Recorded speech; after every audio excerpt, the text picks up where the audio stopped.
आप में से कौन ऐसा आदमी है जो सुखी बनना नहीं चाहता?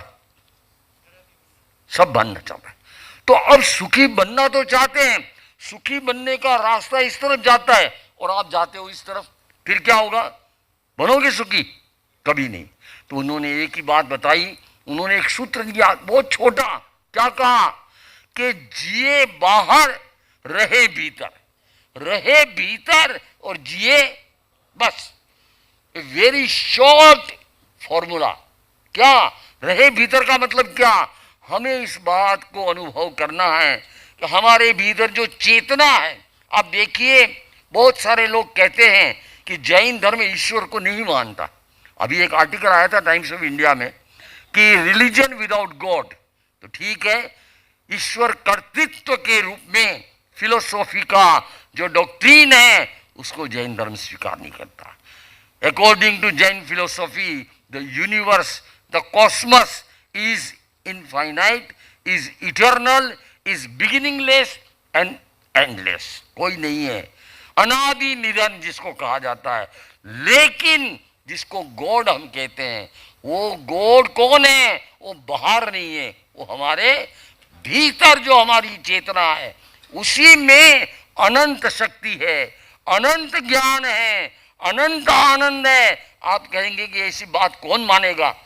अगर होता तो दुनिया दुखी क्यों होती? एक अरबपति खरबपति भी रात को आके रोता है, मेरा बेटा मेरा ये नहीं मानता। ये मैं केवल आपको मजाक की बात नहीं कह रहा हूं।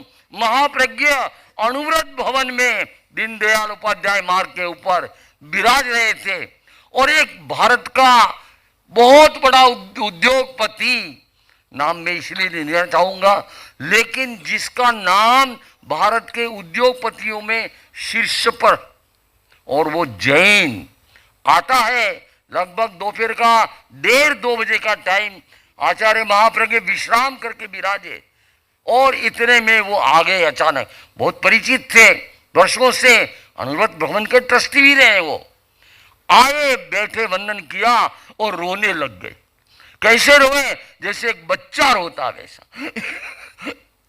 बोले नहीं सके, बोल नहीं सके। अरे महाप्रज्ञ जी ने पूछा, हुआ क्या? हुआ बोल। आखिर में जाकर के 10-15 मिनट फिर पूछ पाछ, महाप्रज्ञ जी मैं दुखी बहुत हूं। अरे तुम दुखी? तुम जो इतना बड़ा इंडस्ट्रियलिस्ट, इतना बड़ा आदमी जिसको लोग मानते हैं, फिर उसने अपनी घर की राम का, मेरा बेटा मेरा नहीं मानता, बेटी की बहू ये कहती है, वो करता ऐसा। फिर महाप्रज्ञ जी ने ध्यान कराया। ध्यान करने के लिए वो आया था, 10 मिनट में कूल कूल कूल जब हुआ, बहुत आभार माना और चला गया।